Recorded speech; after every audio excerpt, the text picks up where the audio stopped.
எங்க தாத்தா பாட்டி எல்லாம் கை கால் வலி, இடுப்பு வலி, உடம்புல ரத்தம் கம்மியா இருக்குன்னு எந்த ஹாஸ்பிட்டலையும் தேடி போக மாட்டாங்களாம். ஏன்னா தோட்டத்துல இருக்கிற முருங்கைக்கீரையும் வீட்டுல இருக்கிற கேழ்வரகு மாவையும் அவங்க அடிக்கடி சாப்பிட்டதுனால இந்த பிரச்சனையே அவங்களுக்கு வந்தது இல்லையா. இது ஓல்டு ரெசிபி தான், ஆனா ஓல்டு தாங்க எப்பவுமே கோல்டு.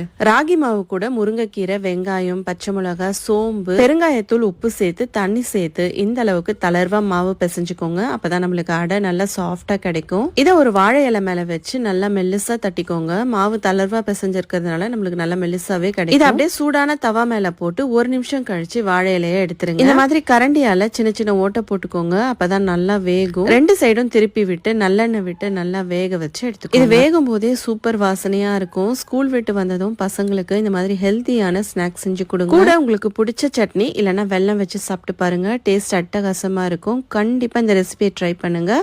தேங்க்ஸ் ஃபார் வாட்சிங். சின்ன சேனலுக்கு எதா இருந்தாலும் அது கொஞ்சம் ஆதரவு கொடுங்க.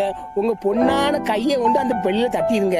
அவங்களுக்கு சப்ஸ்கிரைபர் 5-10 ஏறுனா அவங்க மனசு சந்தோஷப்படும். அவங்க வீடியோவும் பாருங்க.